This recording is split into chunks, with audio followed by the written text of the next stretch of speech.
1994లో జనార్దన్ రెడ్డి గారి హయాంలో కాంగ్రెస్లో మొత్తం 294 సీట్లకు గాను 26 సీట్లు ఇస్తే ఆయనకు ప్రతిపక్ష హోదా ఇవ్వలేదు. అలాగనే ప్రమాణ స్వీకారంలో ఆయనను ఆల్ఫాబెటికల్ ఆర్డర్లోనే పిలిచారు. కానీ తెలుగుదేశం పార్టీ యొక్క గొప్పతనం ఏంటంటే ఈసారి జగన్మోహన్ రెడ్డి గారికి 11 సీట్లు వస్తే ఆయనని మంత్రులైన వెంటనే ఆల్ఫాబెటికల్ ఆర్డర్ లేకుండా ముందుకు తీసుకుపోవడం జరిగింది. 14 నుంచి 19 వరకు పార్లమెంట్లో కాంగ్రెస్కి 44 సీట్లు, ఒకసారి 52 సీట్లు వస్తే మొత్తం 1/10 ప్రకారం 54 రావాల్సి ఉంటే కూడా ప్రతిపక్ష హోదా ఇవ్వలేదు.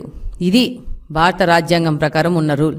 ఈరోజు జగన్మోహన్ రెడ్డి గారి కోసం రాజ్యాంగాన్ని మార్చి రాస్తారనుకుంటున్నారు. ఆయన ఇన్ని రోజులు 5 సంవత్సరాలు రాజారెడ్డి రాజ్యాంగం ప్రకారము ఆయన కొత్త రాజ్యాంగము కొత్త చట్టాల ప్రకారము ఆంధ్రప్రదేశ్ని నాశనం చేశారు.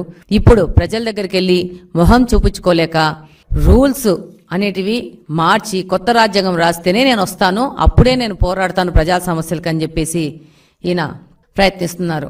అసలు జగన్మోహన్ రెడ్డి గారు ఆ రోజు స్పీకర్ ఎన్నికలో సాంప్రదాయం ప్రకారం వచ్చి స్పీకర్ని ఆయన స్థానం దగ్గర తీసుకొచ్చి ఆయన్ను మర్యాదపూర్వకంగా వెళ్లాల్సిన సాంప్రదాయం అన్నది. కానీ ఆయన ఆ రోజు కూడా గైర్హాజరయ్యారు. అలాగనే స్పీకర్కు ధన్యవాదాలు చెప్పడానికి ఆయన పార్టీ నుంచి ఒక్కరు కూడా అసెంబ్లీలోకి రావడం లేదు. ఇది ప్రజలందరూ గమనిస్తున్నారు. అంటే వీళ్ళకి అధికారము రాజకీయాలనేది సంపాదించుకోవడానికి దోచుకోవడానికి దాచుకోవడానికి తప్పితే ప్రజా సేవ కోసం వచ్చిన పార్టీ కాదిదని ప్రజలు కూడా గమనిస్తున్నారు.